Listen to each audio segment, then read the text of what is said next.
Magandang umaga po. Ay ituturo naman po ako sa inyo tungkol sa pagtatanim ng dragon fruits. Ito po yung dragon fruits na itatanim natin ngayon umaga na ito. Pagtatanim ng dragon fruits, napakadali lang po.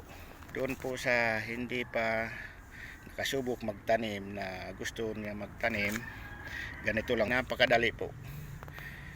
Ito lang, kahit hindi mo siya ihukay, okay lang siya. Ganyan lang pagtanim niyan. Lagyan mo ng kuwang. Kung gusto mo naman, ihukay mo siya ng kaunti. Ganyan.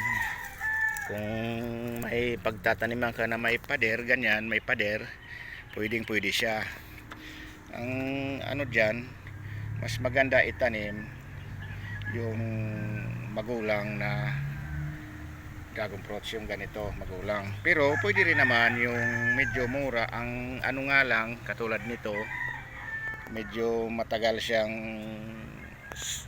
magsibol, magsanga kumbaga, yung ganitong medyo mura. Pero pwede siya itanim, yun nga lang, medyo may katagalan. Itong ganitong magulang ay madali siya magsibol. At saka ang ano niyan, kung magtatanim po kayo ng dragon fruits, maganda yung mayroon talaga siyang inaakyatan, lalo ng ganito pader, o kaya yung mga poste na simento, mas mainam sa kanila yun.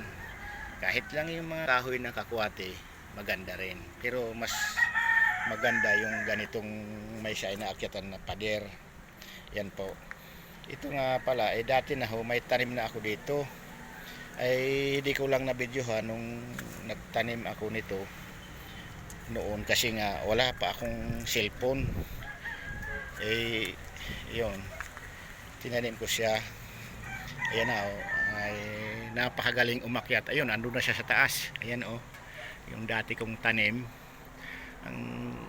May kaibigan ako dito na may vulcanizing, mayroon siya mga gulong doon na hindi na nakakahingi ako. Ayan, lalagyan ko siya ng gulong doon sa taas.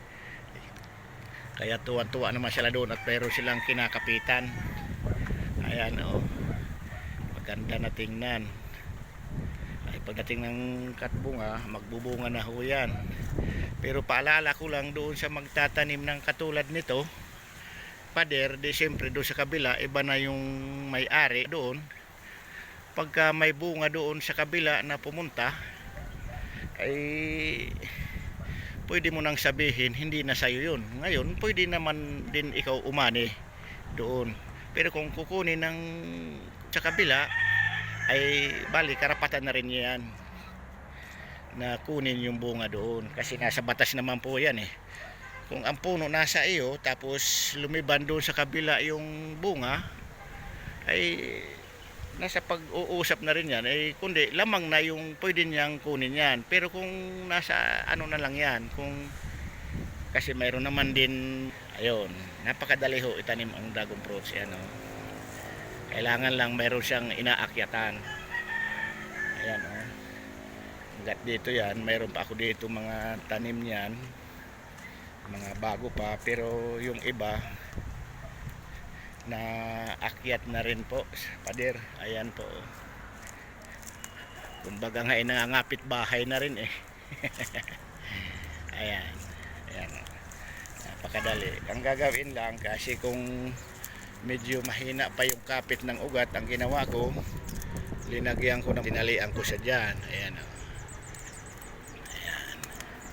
ito po, may tinatalian ko sila para kumapit.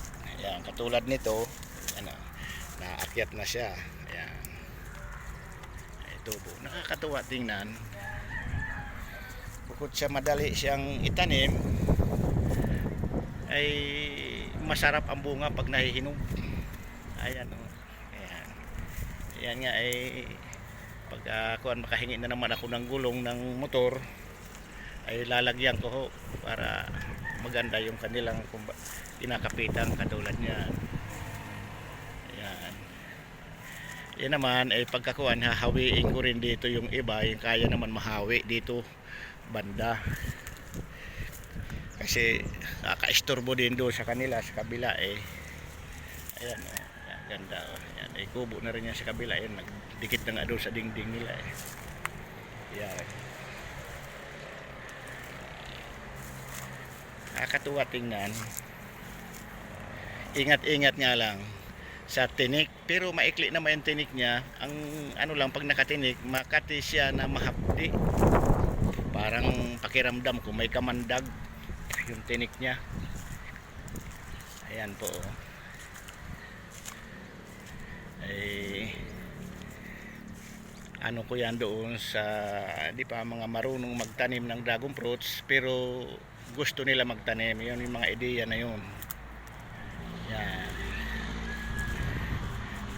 Ayan, nandun na sila sa taas. Ayan, wala silang inaakyatan, kaya nakagapang-gapang lang sila dito. Ayan po, ayan, nakagapang lang. Pero malalim siya dito, yung nakalawit, yan, ganyan.